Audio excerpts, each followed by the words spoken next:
क्या है कि चुनावों का रविवार को चुनावी समापन हो चुका है, लेकिन ऐसा कहा जा रहा है कि पिछले 15 सालों में सबसे कम चुनाव यहाँ पे हुए हैं, वोटिंग हुई है। इसके पीछे कौन से परिबल जवाबदार हैं?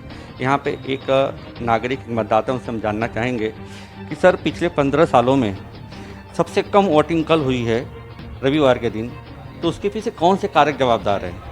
क्या कोरोना की गाइडलाइन जवाबदार है, या महंगाई जवाबदार है, या तो लोगों का इंटरेस्ट खत्म होते जा रहा है?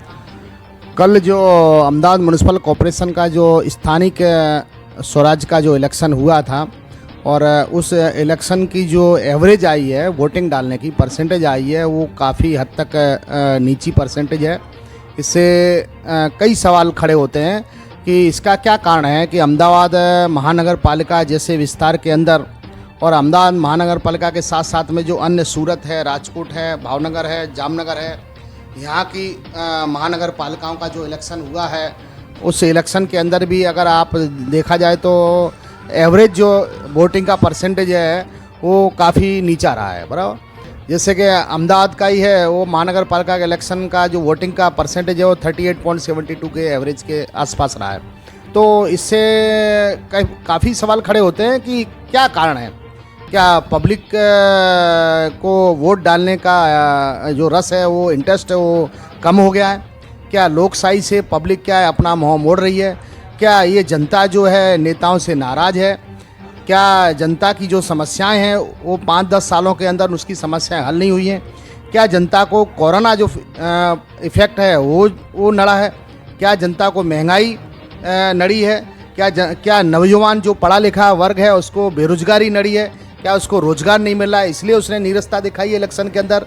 क्या पार्टियों ने जो अपने लंबे लंबे वादे वचन दिए हैं, उस वादे वचन में अगर पार्टियां खरी नहीं उतरी हैं, यही तो कारण ब्याज भी नहीं है? पब्लिक को जनता ने जो वोट नहीं देने गई और इतना परसेंटेज कम रहा है।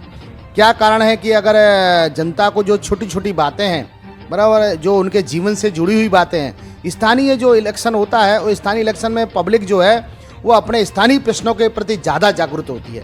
वो पब्लिक को ऐसा अपनी फीलिंग करती है कि मेरी जो छोटे छोटे प्रश्न हैं, जैसे गटर है, पानी है, रोड है, और रोजगारी है, धंधा है, महंगाई है, ये जो प्रश्न है ये ज़्यादा इफेक्टिव होते हैं जनता को। जरा राष्ट्रीय मुद्दे जो हैं और नेशनल जो इशू हैं वो ये स्थानीय निकाय के चुनाव में नहीं चलते हैं। स्थानीय निकाय के चुनाव में जो महानगर पालिकाओं का या नगर पालिकाओं का इलेक्शन होता है, उनके खुद के प्रश्न होते हैं और वो प्रश्न उनको डायरेक्ट टच करते हैं। इसलिए क्या है कि वो इसमें नहीं बोझ सकते हैं। इसलिए मतदान की टकावारी जो है परसेंटेज ऊंची होना चाहिए।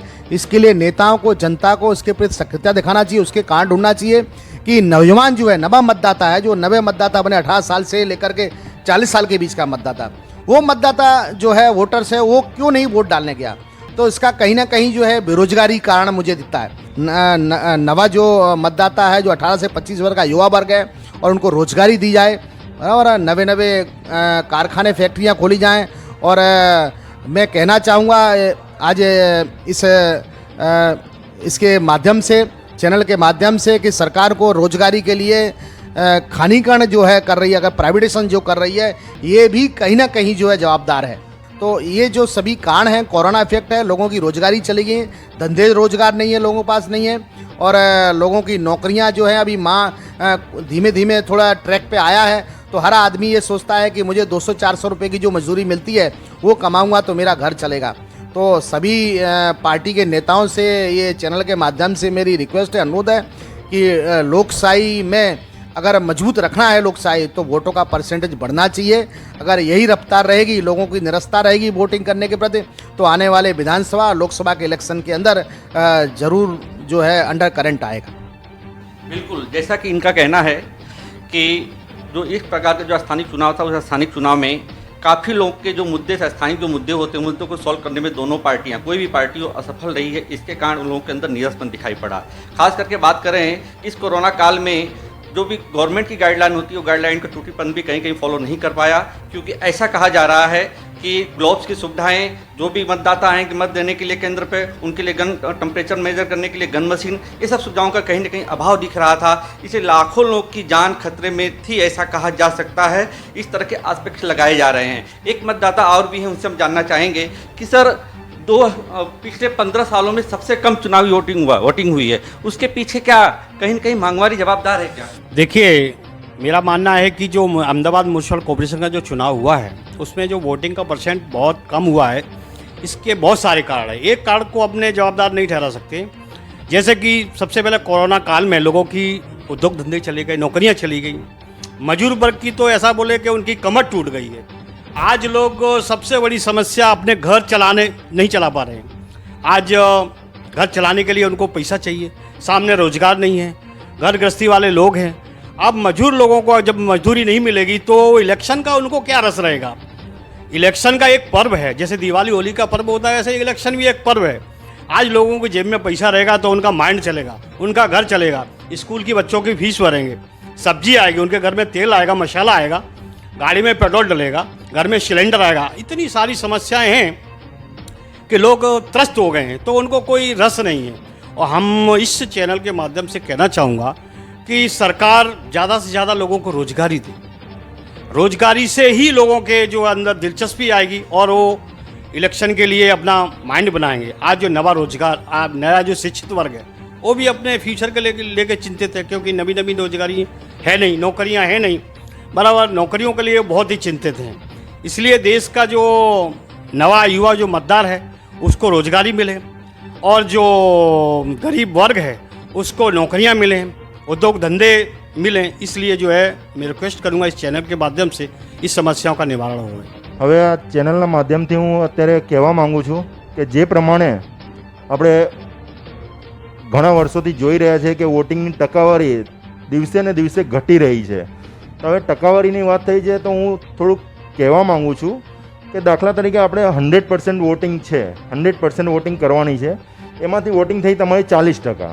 હવે 40%માંથી જે 21% જેને વોટ મળ્યું હશે એ જીતશે અને બીજો બધા હાર્યા ગણાશે। હવે જોવા જેવી વાત એ છે કે 80% લોકો અપોઝ છે અને 20% ફેવરેબલ છે, તો પણ એ વિજેતા બને છે। એનું કારણ શું? હવે આ લોકશાહી તંત્ર છે, ભારત દેશ એક લોકશાહી દેશ છે। હવે આમાં 20% વોટ લઈને 80% અપોઝ છે, છતાં એ મિનિસ્ટર બની જાય છે।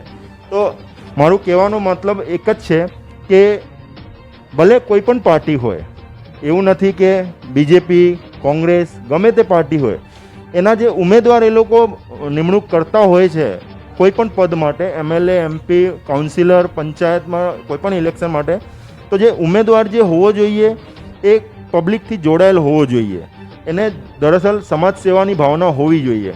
બટ દરઅસલ લોકો પોતાના માટે પૈસા બનાવવા માટે એના માટે જ ઊભા થતા હોય છે અને એના માટે ઘણી બધી પાર્ટીઓમાં ઘણા બધા ઇન્વેસ્ટમેન્ટ કરવાનો વારો આવે છે। બટ નેચરલ છે એ એમાંથી જ સરભર કરશે। બટ આવું ના હોવો જોઈએ। કંઈ પણ એમએલએ, એમપી કે કોઈ પણ હોય એને ગવર્મેન્ટ તરફથી સેલરી મળે છે, લાઈફ ટાઈમ પેન્શન મળે છે, બીજી બધી ઘણી બધી ફેસિલિટીઓ મળે છે। એનો બીજો બધો ઇન્ટેન્શન ના હોવો જોઈએ। પર્સનલ ઇન્ટેન્શન થોડોક ઓછો હોવો જોઈએ, સેવાભાવથી કામ કરવું જોઈએ અને થોડુંક આના માટે વિચારવું જોઈએ। ગમે તે પાર્ટીઓ હોય, ઉમેદવાર એવો હોવો જોઈએ કે એના ફેવર કરવા માટે લોકો વોટિંગ કરે।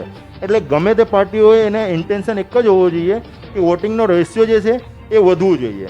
જો વોટિંગનો રેશિયો ડે બાય ડે આવી રીતે પડતું જશે, એક દિવસ એવું આવશે 10% 20% વોટ પડશે અને આપણને એ બધું ઝેલવું પડશે, જે લોકશાही देश માટે સારું નથી। जैसा कि इनका कहना है कि लोकशाही एक प्रकार का पर्व होता है, लोकशाही के जो भी चुनाव होते हैं एक प्रकार के पर्व होते हैं, उस पर्व में सभी को बढ़ चढ़ करके हिस्सा लेना चाहिए। तो अगर इस तरह से वोटिंग परसेंटेज दिन दिन डे बाय डे कम होते जाएंगे तो शायद ये हमारे लोकशाही के लिए भी खतरा रूप होगा। एक और भी हमारे यहाँ पे मतदाता जिनसे हम जानना चाहेंगे कि सर कल जो स्थानीय निकाय के चुनाव हुए उसमें वोटिंग परसेंटेज बहुत ही कम था, पिछले 15 सालों में सबसे कम था। तो उसके लिए कौन कौन से कारक जवाबदार हो सकते हैं? शायद गवर्नमेंट की जो गाइडलाइन थी कोरोना को लेकर के, उसमें जो टूटी पंथ है वो आगे नहीं आ पाया या उसको फॉलो नहीं कर पाया, वो सब चीज़ें सता रही थी पब्लिक को, महंगाई सता रही थी, या बेरोजगारी के मुद्दे भी बहुत इशू हुए हैं। क्या क्या है, क्योंकि स्थानीय निकाय के चुनाव में पब्लिक जो स्थानीय समस्याएं हैं उनको पूरा करने में कहीं ना कहीं कांग्रेस पीछे रही है, बीजेपी पीछे रही है, क्योंकि अगर चुनावी परसेंटेज कम हुआ है तो शायद पब्लिक के लिए भी चिंता का विषय है और पार्टियों के लिए भी चिंता का विषय है। क्या कहना है इसके बारे में? अभी इलेक्शનમાં આ વખતે જે ઓછા મતદાન થયું છે એની પાછળ જોવા જઈએ તો પાર્ટીઓ અને ઇલેક્શન કમિશન ને સરકાર બધી જવાબદાર છે। કારણ કે જે ઉમેદવારો ઊભા થયા એ લોકો મતદાતાઓને બહાર લાવવામાં ને મતદાન કરાવવામાં નિષ્ફળ રહ્યા છે અને બીજી તરફ જોવા જઈએ તો કોરોના કાળના જે ગાઈડલાઈન મુજબ છે એ રીતે સરકારે કંઈક પાલન કર્યું નથી. કેમ કે અમે બી વોટિંગ કરવા જ્યાં ગયા ફક્ત એક સેનિટાઈઝર હતું, સેનિટાઈઝર આપીને અંદર મોકલી દીધવામાં આવે અને અંદર મોટી મોટી કતારો અને લાઈનો લાવેલી હતી. એના માટે ગન જે હોવું જોઈએ કે ભાઈ ટેમ્પરેચર ચેક કરવા માટે ને બીજી જે ગાઈડલાઈનનું પાલન કરવું જોઈએ સરકારે, એવું કોઈ સરકારે પાલન કરેલ નથી ને જેના કારણે લોકોમાં ભય બી છે. જેમ કે જોવા જોઈએ તો બોમ્બેમાં અત્યારે ત્રીજી લહેરની કોરોનાનો પ્રકોપ પાછો થયો છે કે બીમારી ડબલ ને ડબલ થાય છે ને આ રીતે ઇલેક્શનમાં મોટી મોટી રેલીઓ થઈ, લોકોએ પરમિશન આપી, સરકારે પરમિશન આપી, નહીં આપી, એ રીતે લોકોએ રજૂ ટોળે ટોળામાં જે ફર્યા છે એના કારણે અમદાવાદમાં આપણા કોરોનાનો ગ્રાફ જે છે એ વધી શકે એવો છે ને એનાથી હવે ત્રીજી લહેર પણ અમદાવાદમાં આવે તો કંઈ કહેવાય નહીં. અને મોટું બીજું કારણ બી એવું છે કે સરકારે જે પોલિસી છે, સરકારમાં જોવા જોઈએ તો ખરેખર જે પક્ષનું જે સરકાર અત્યારે હાલમાં ગવર્મેન્ટમાં છે એમને જે રીતે લોકોને ટ્રીટ કરી રહી છે એનાથી નારાજ તો છે જ. હવે જોવા જઈએ તો રોજે રોજ પેટ્રોલના ભાવ વધતા જાય છે, લોકોમાં નારાજગી છે સરકાર પ્રત્યે. રસોઈ ઘર સરકાર એવું કહેવા માગે છે કે અમે ઘરે ઘરે બાટલાનું વિતરણ કરેલું છે, તો એ માની લઈએ ચલો વિતરણ કરેલું છે, પણ જે કંટ્રોલ હોવો જોઈએ મહેંગાઈ ઉપર એ સરકારનું બિલકુલ કંટ્રોલ નથી. જેના કારણે જે પ્રજા છે એ સરકારની વિરુદ્ધમાં રોષે ભરાયેલી છે અને આ જે લોકશાહી માટે આટલું ઓછું જે મતદાન થયું છે એ ખરેખર સરકાર માટે અને દેશ માટે બહુ ખતરનાક કહેવાય કે એનો બહુ વિપરીત અસર થશે. કાલ ઉઠીને આવી મતદાતા જો બહાર ના નીકળે એનો મતલબ જે સીધું છે કે લોકો સરકારથી ખુશ નથી ને એની નીતિઓથી ખુશ નથી. એ એનું મેન અને મહત્વનું કારણ ગણી શકાય એવું છે. ठीक है, जैसा कि कहना है ये थे अहमदाबाद के चुनावी मतदाता. जैसा कि बात करने से पता चला कि इन लोग के जो मुद्दे हैं वो पब्लिक के खास करके मुद्दे, बेरोजगारी के मुद्दे हुए, पेट्रोल का दिन प्रतिदिन भाव बढ़ते जा रहा है, महंगाई चरम सीमा पे है और कहीं न कहीं जो पब्लिक की स्थानिक समस्याएं हैं वह स्थानिक समस्याओं को पूरा करने में दोनों पार्टियां असफल रही हैं या जो भी पार्टी असफल रही है. तो इसके पीछे कहीं न कहीं अगर ये चीज़ें पर कंट्रोल नहीं किया गया, अगर ये चीज़ों को रोका नहीं गया या इस प्रकार से मतलब वोटिंग परसेंटेज डाउन होता गया तो कहीं न कहीं ये लोकतंत्र के लिए खतरा रूप हो सकता है. कैमरामैन के साथ में मैं प्रदीप यादव, न्यूज़ इंडिया, अहमदाबाद.